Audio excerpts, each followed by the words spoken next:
Bismillahirrahmanirrahim. Assalamualaikum warahmatullahi wabarakatuh.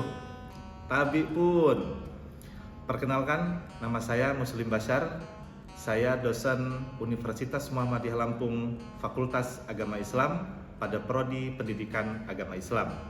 Pada kesempatan kali ini, saya akan menjelaskan mata kuliah yang saya ampu, yaitu mata kuliah Filsafat Pendidikan Islam yang dilaksanakan dengan metode DIA atau Delivery, Interaction, and Assessment.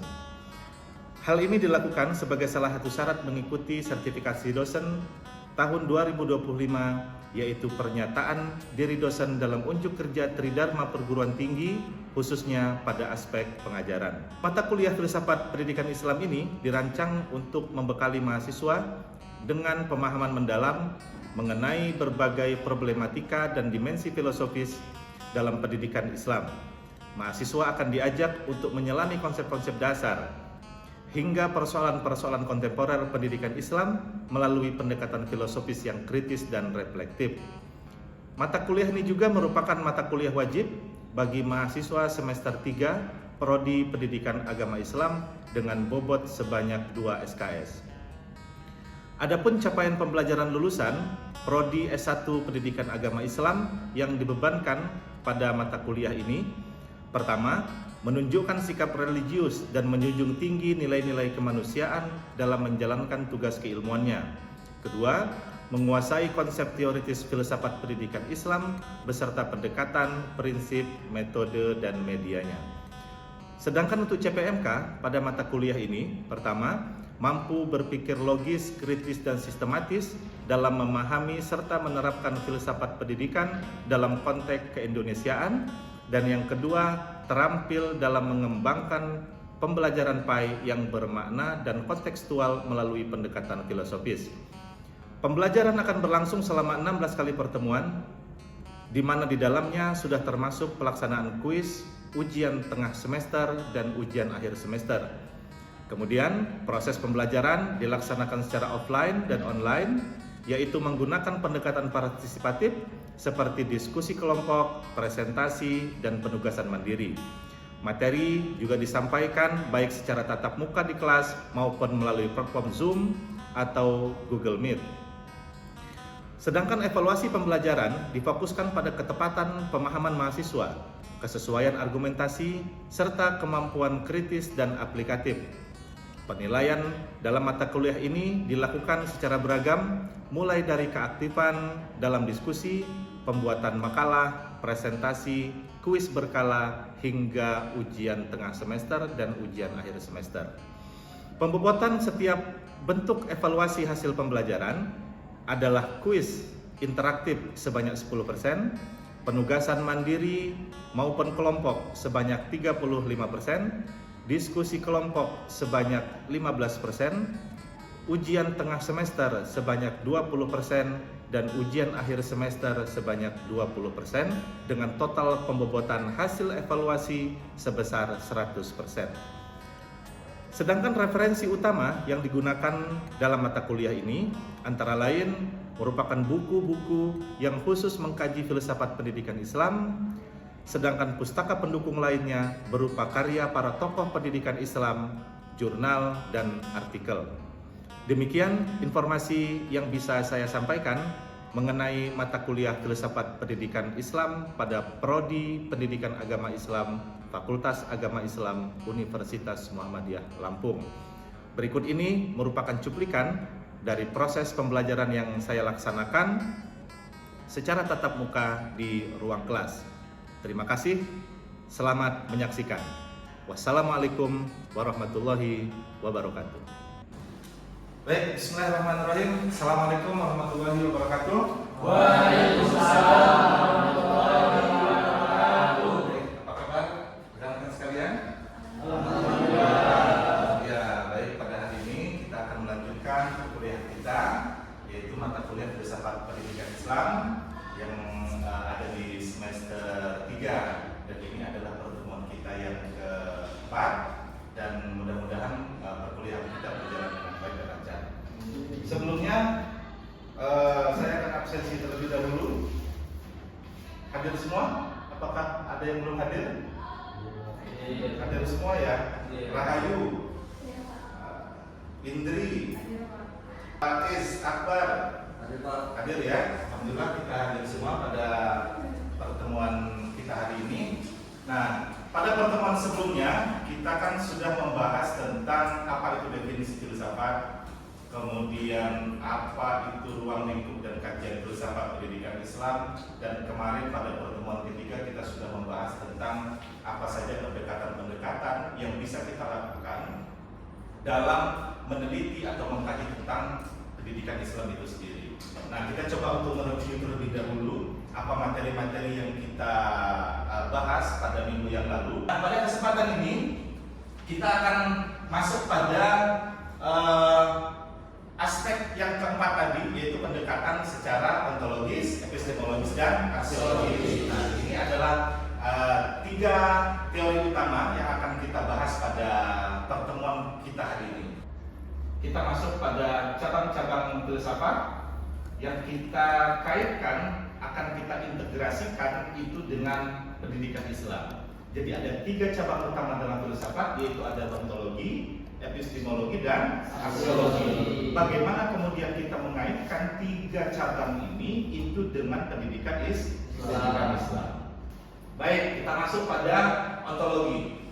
Ontologi adalah cabang filsafat yang ingin mencari dan menemukan hakikat dari sesuatu yang ada. Dalam Islam, hal ini dibicarakan dalam ilmu tauhid atau metafisika. Dasar-dasar pembahasan metafisika ialah Tuhan, manusia, dan alam. Sehingga being itu ada dua, yang dimaksud dengan ada atau keberadaan itu kita dianggap ada dua. Ada yang menciptakan dan ada yang diciptakan. Ada yang menyebabkan dan ada yang itu yang kita sebut sebagai hukum kausalitas namanya, hukum kausalitas. Nah, ontologi dalam filsafat pendidikan Islam itu membahas tentang hakikat keberadaan manusia dan pendidikan itu sendiri dalam konteks ajaran Islam, mengkaji hakikat pendidikan, tujuan yang ingin dicapai, dan bagaimana pendidikan membentuk manusia sesuai dengan nilai Islam serta interaksi antara manusia, alam, dan Tuhan. Jadi, dalam ontologi filsafat pendidikan Islam itu adalah bagaimana kemudian kita mampu untuk melihat hakikat pendidikan itu. Apa sih sebenarnya hakikat dalam pendidikan? Apa sih tujuan daripada pendidikan? Kenapa kita mesti berpendidikan? Nah, filsafat itu kan mengajak kita untuk mempertanyakan suatu objek, mempertanyakan suatu keadaan, mempertanyakan satu keberadaan. Maka dalam ontologi kita diajak untuk menyelami hakikat pendidikan itu sendiri. Apa yang disebut dengan pendidikan? Kenapa pendidikan itu menjadi ada? Kenapa pendidikan itu menjadi penting? Lalu hakikatnya seperti apa? Nah, ini adalah pertanyaan-pertanyaan filosofis yang diajak kepada kita, dan yang mengajak itu adalah filsafat. Filsafat mengajak kita untuk memikirkan ulang tentang hakikat daripada pendidikan itu. Nah, dalam Islam kita juga mengenal bahwa apa sih sebenarnya tujuan kita untuk berpendidikan kan? Maka ada ketemu kita istilah, misalnya istilah ta'lim misalnya, ya kan? Kemudian istilah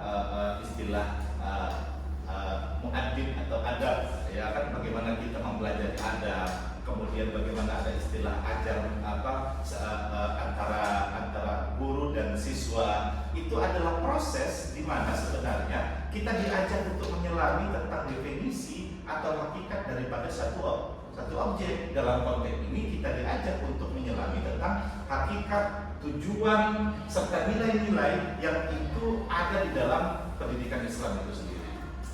Nah, sekarang kita lihat apa dari hakikat pendidikan Islam.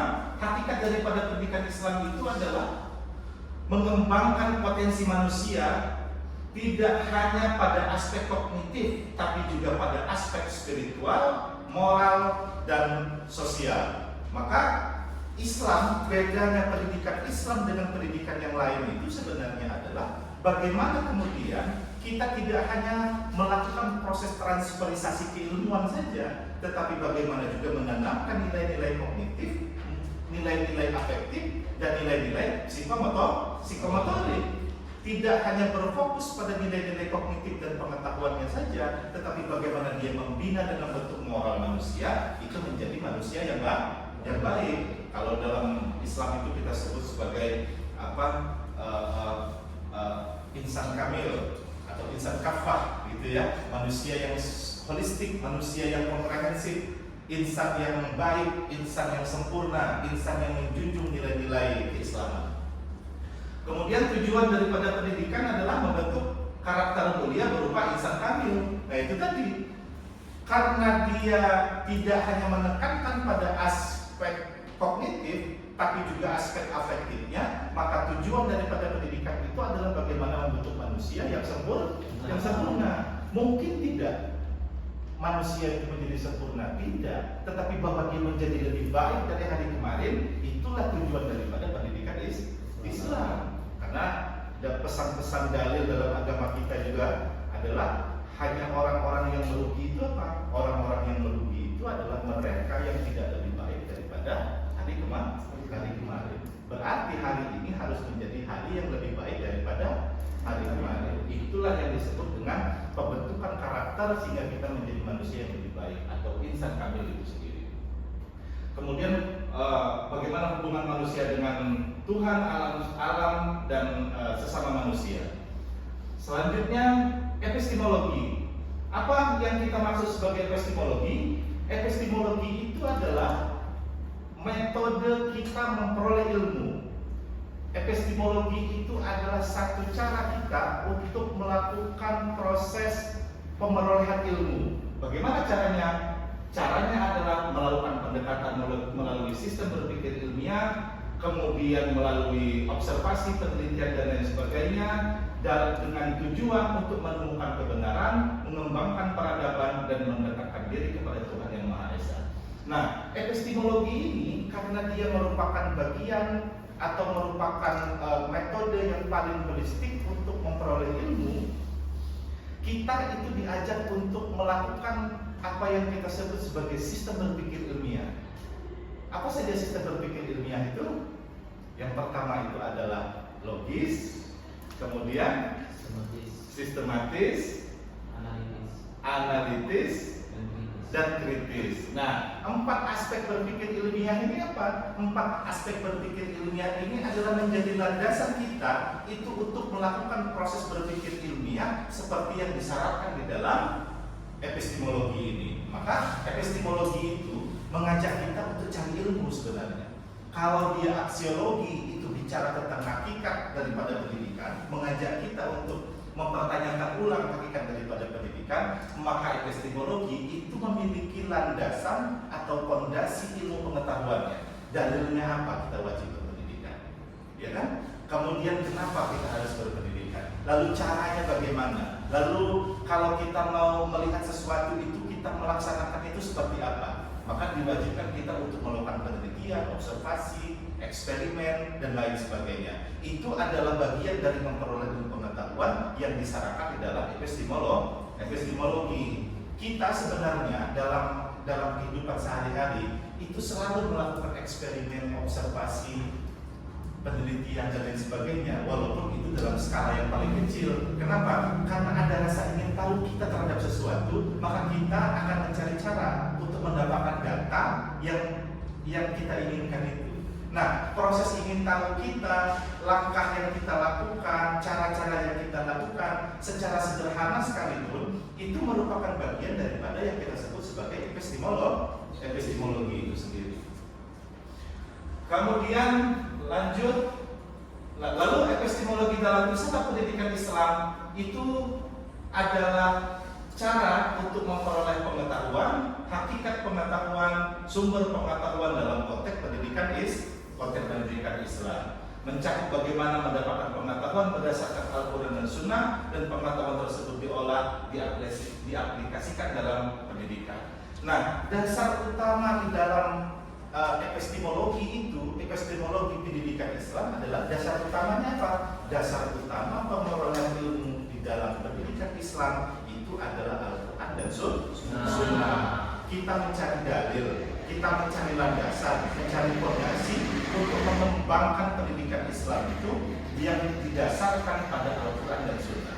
Dalam Quran itu kita akan diajarkan banyak, sekian banyak kata di dalam Quran itu yang mengajak kita untuk berpikir. Afala tatafakkarun, afala taqilun, ya kan? Afala tafsirun. Kenapa kalian tidak berpikir? Kenapa tentang tafsir. Kenapa kalian tidak menggunakan akalnya? Kenapa tidak ditafsirkan terlebih dahulu? Nah, itu adalah bagian-bagian daripada dalil agama yang mengajak kita untuk melakukan proses berpikir. Bahkan dalam konteks ini pun, ini adalah implementasi menurut saya, implementasi daripada wahyu yang pertama kali turun. Apa wahyu yang pertama kali turun? Iya, apa? Iqra. Kita diminta untuk membaca. Iya kan? Kita diminta untuk membaca. Membaca dalam konteks fisik, dalam konteks materi, kita pasti beranggapan bahwa itu membaca buku, membaca teks. Tapi dalam konteks substansi, membaca itu maksudnya adalah kita diminta untuk meneliti, kan? Kita diminta untuk memperhatikan, kita diminta dia untuk mengembangkan, kita diminta untuk melakukan eksperimen, melakukan observasi, melakukan penelitian dan lain sebagainya. Maka Iqra di situ tidak bisa hanya diartikan sebagai membaca teks secara tekstual, tetapi juga mampu untuk membaca kondisi secara kontekstual. Maka kita bisa dengan Anda melihat alam semesta pun itu sudah mampu untuk membaca ayat-ayat kebesaran Tuhan, kan? Tanda-tanda kebesaran Tuhan. Kemudian ini adalah beberapa sumber pengetahuan yang disarankan di dalam epistemologi pendidikan Islam. Ada Quran, ada Al-Quran dan Sunnah, kemudian alam semesta, kemudian akal dan intuisi. Maka kaitannya apa? Yang saya bilang tadi, sistem berpikir ilmiah itu menjadi penting di dalam epistemologi. Kenapa? Karena dia menjadi salah satu sumber ilmu pengetahuan. Bukan hanya Al-Quran dan Sunnah, bukan hanya alam semesta, tapi kita diminta juga untuk menggunakan akal kita. Kemudian, adapun tujuan dari epistemologi pendidikan Islam itu adalah membentuk insan kamil, kemudian mengembangkan potensi diri dan menjaga kemurnian ajaran Islam. Nah, tentunya jika kita memang dari awal mendasarkan proses pendidikan Islam itu dengan Al-Quran dan Sunnah, kemudian bagaimana melakukan observasi terhadap alam semesta, menggunakan akal dan sistem berpikir ilmiah yang baik, tentunya kita akan sampai pada tujuan-tujuan daripada epistemologi pendidikan Islam itu sendiri. Kemudian yang terakhir adalah aspek aksiologi. Apa itu aksiologi? Aksiologi adalah cabang filsafat yang mencari hakikat atau nilai. Nah, kata kuncinya apa? Kata kuncinya adalah nilai. Kalau dia ontologi, kita bicara tentang hakikat daripada suatu objek. Kalau dia epistemologi, kita bicara tentang bagaimana memperoleh ilmu pengetahuan. Kemudian aksiologi, kita bicara tentang value. Kita bicara tentang nilai guna dari satu objek. Kalau kita kaitkan dengan aksiologi pendidikan Islam, maka apa? Aksiologi pendidikan Islam itu membahas tentang nilai yang menjadi tujuan dan prinsip daripada pendidikan Islam itu sendiri. Jadi apa sih nilai gunanya? Apa kegunaan kita mempelajari pendidikan Islam? Apa gunanya kita berpendidikan? Bermanfaat atau tidak bagi umat manusia? Bermanfaat atau tidak bagi alam semesta? Bermanfaat tidak bagi sesama manusia? Nah, nilai ini yang menjadi kata kunci di dalam aksiologi itu. Nah, sekarang kita akan mengaitkan nilai-nilai pendidikan Islam itu apa saja? Ada nilai ilahiyah, ada nilai insaniah. Itu yang saya bilang tadi, bermanfaat atau tidak itu bagi sesama manusia, kemudian etika dan moral dan estetika. Nah, inilah yang membedakan filsafat untuk melakukan pendekatan terhadap pendidikan Islam itu. Nah, baik, sampai pada tahap ini, apakah ada pertanyaan? Jika tidak ada, kita akan masuk pada tahapan selanjutnya, yaitu bagaimana kemudian 3 cabang utama dalam filsafat ini kita integrasikan di dalam proses pembelajaran pendidikan Islam. Apa saja yang kita butuhkan, mulai dari kurikulumnya, mulai dari peran gurunya, kemudian apa saja metode yang harus digunakan, kemudian bagaimana kita melakukan proses atau rekayasa sosial terhadap peserta didik dan lain sebagainya. Maka dalam tahap ini kita akan bagi menjadi 3 kelompok. 3 kelompok utama. Silahkan nanti kita bagi 3 kelompok. Kelompok 1 merupakan kelompok yang membahas tentang ontologi. Kemudian kelompok 2 membahas tentang epistemologi. Yang kelompok 3 itu membahas tentang aksiologi pendidikan Islam. Jadi saya persilahkan kalian itu untuk bergabung bersama kelompoknya masing-masing untuk membahas tema-tema atau 3 cabang filsafat yang sudah kita bagi tadi. Saya kasih waktu kalian 10 menit untuk berdiskusi, lalu catat hasil diskusinya, lalu nanti kita presentasi dan kita melakukan tanya jawab. Ya, baik. Apakah sudah selesai diskusi kelompoknya? Ya, baik. Kita mulai presentasi. Setelah presentasi masing-masing kelompok nanti langsung tanya jawab. Jika ada kelompok lain yang mau bertanya dengan kelompok yang sedang presentasi. Kita mulai dari kelompok 1. Silakan presentasikan. Lalu nanti mulai siapa ada yang mau bertanya silakan langsung ditanyakan kepada kelompok 1. Silakan kelompok 1. Ya, silakan berdiri. Baik semuanya, saya di sini perwakilan dari kelompok 1 yang menjelaskan tentang ontologi. Ontologi dalam filsafat pendidikan Islam membahas hakikat kepada manusia dan pendidikan itu sendiri dalam konteks ajaran Islam. Ontologi sebagai cabang filsafat secara umum mempelajari tentang hakikat segala sesuatu yang ada. Ontologi mengerti hakikat kepada manusia sebagai makhluk ciptaan Allah yang memiliki potensi fitrah untuk menerima ajaran Islam dan menjalani kehidupan sesuai dengan nilai-nilai ilahi. Di sini ada beberapa aspek ontologi dalam filsafat pendidikan Islam, yaitu yang pertama yaitu hakikat manusia. Pendidikan Islam memandang manusia sebagai makhluk yang diciptakan Allah dengan potensi baik dan kemampuan untuk belajar serta berkembang. Yang kedua yaitu hakikat pendidikan. Pendidikan Islam bertujuan untuk mengembangkan potensi manusia seutuhnya. Yang ketiga, hubungan manusia dengan Tuhan, alam, dan sesama. Ontologi pendidikan Islam menekankan pentingnya kesadaran akan hubungan manusia dengan Tuhan, alam semesta, dan sesama manusia. Selanjutnya yaitu tujuan pendidikan. Tujuan ontologi pendidikan Islam adalah bentuk manusia memiliki karakter mulia, insan kamil, beriman, bertakwa, dan mampu menjalankan peran sebagai khalifah Allah di muka bumi. Setelah itu yaitu integrasi ilmu. Ontologi pendidikan Islam dalam integrasi antara ilmu agama dan ilmu pengetahuan umum. Dengan demikian, ontologi dalam filsafat pendidikan Islam memberikan landasan filosofis yang kuat bagi pendidikan Islam, menekankan pentingnya memahami hakikat manusia, tujuan pendidikan dan hubungan manusia dengan berbagai aspek kehidupan dalam perspektif ajaran Islam. Baik, sesi penjelasan sudah selesai.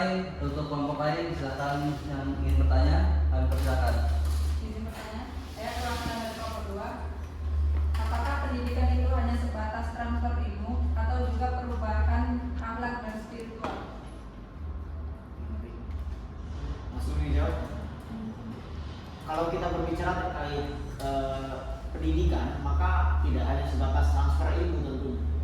Di dalam pendidikan itu mencangkup perubahan akhlak spiritual secara menyeluruh, secara holistik. Jadi tidak ada yang namanya hanya sebatas transfer ilmu, hanya sebatas interaksi antara guru dengan murid.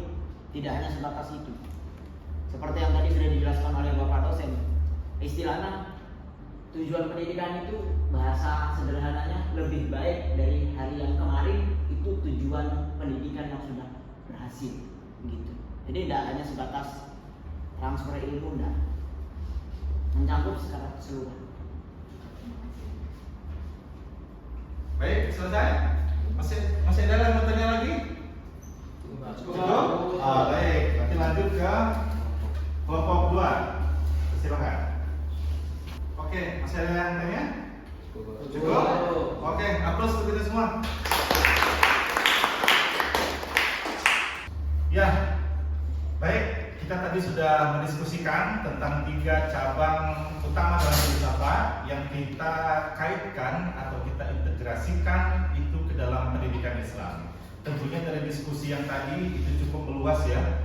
Dan pada intinya 3 cabang utama dalam filsafat pendidikan Islam itu mesti diturunkan atau diimplementasikan secara teknis berupa bagaimana dia menyusun kurikulum, kemudian bagaimana menentukan metode pembelajaran, kemudian bagaimana dia merekayasa guru dan siswa, dan pada akhirnya adalah bagaimana membentuk lingkungan belajar yang baik. Nah, proses demikian itu merupakan proses panjang yang merupakan hasil daripada kajian dari 3 cabang utama di dalam filsafat itu tadi. Jadi kita tidak hanya berputar di dalam bagaimana secara filosofis mengkaji hakikat pendidikannya saja, bukan hanya tentang bagaimana apa landasan dalam memperoleh ilmu pengetahuan, bagaimana kita juga mengkaji tentang nilai-nilai daripada pendidikan Islam itu, tetapi 3 aspek utama, 3 variabel utama itu mampu kita turunkan di dalam hal-hal teknis dalam proses pembelajaran. Nah, sehingga Anda nanti dalam menyusun kurikulum, menentukan metode belajar, menentukan guru, merekayasa siswa, dan membentuk lingkungan belajar yang baik itu juga berdasarkan pada teori-teori filosofis atau pendekatan-pendekatan filosofis melalui 3 cabang utama dalam filsafat itu tadi. Nah, ini adalah sedikit kesimpulan dari integrasi antara ontologi, epistemologi, dan aksiologi di dalam pendidikan Islam. Nah, kalau ontologi itu kita katakan sebagai landasan realitas, maka tujuannya adalah untuk memberikan fondasi hakikat keberadaan, menentukan tujuan utama daripada pendidikan Islam itu. Maka saya bilang ini targetnya adalah kita akan masuk pada membentuk kurikulum, kemudian menentukan proses belajar. Berarti kita juga harus memahami tentang apa itu tujuan daripada pendidikan Islam. Yang kedua, epistemologi. Jika dikatakan sebagai panduan pengetahuan atau pemerolehan pengetahuan kita, maka epistemologi atau data yang kita dapatkan itu memastikan validitas sumber ajarannya, data, dalil, kemudian fondasi atau landasan keilmuan yang kita lakukan untuk melakukan pengembangan terhadap pendidikan Islam itu betul-betul adalah dalil yang valid, data yang valid, kemudian dia memiliki aspek pengembangan terhadap peserta didik dan lingkungan belajar secara umum. Yang ketiga adalah aksiologi. Aksiologi itu adalah arah nilai. Dia merupakan value. Kalau ontologi merupakan landasan realitasnya, epistemologi adalah panduan pengetahuannya, maka aksiologi adalah arah nilai atau value yang menanamkan nilai-nilai luhur Islam itu di dalam proses pendidikan Islam. Nah, ini merupakan salah satu aspek yang saya pikir merupakan bagian daripada integrasi dalam 3 cabang utama filsafat itu. Nah, kesimpulannya adalah ontologi, epistemologi, dan aksiologi dalam pendidikan Islam memberikan landasan filosofis yang kuat untuk lebih memahami pendidikan Islam secara holistik. Dengan memahami ketiga cabang filsafat ini, kita dapat mengembangkan pendidikan Islam yang lebih efektif dan relevan dengan nilai-nilai Islam. Baik, demikian materi yang bisa kita diskusikan dan kita bahas pada pertemuan kita hari ini. Dan sebelum kita tutup, silahkan kalian, kalau tadi itu ada tugas kelompok, maka kita per minggunya akan mengadakan tugas individu. Silahkan kalian meresum tentang keterkaitan antara ketiga cabang filsafat pendidikan Islam itu tadi, disertai dengan pandangan dari beberapa tokoh filsafat pendidikan Islam. Jadi silahkan kalian nanti meresum. Itu resumenya akan kita bahas, akan kita betulkan nanti di minggu depan. Sebelum saya tutup, apakah ada pertanyaan dari rekan-rekan mahasiswa sekalian? Cukup ya. Terima kasih. Saya mohon maaf jika ada salah penyampaian di dalam proses perkuliahan kita pada hari ini. Kita berjumpa lagi di minggu depan untuk melakukan tahapan perkuliahan selanjutnya. Billahi taufiq wal hidayah. Assalamualaikum warahmatullahi wabarakatuh. Waalaikumsalam warahmatullahi wabarakatuh.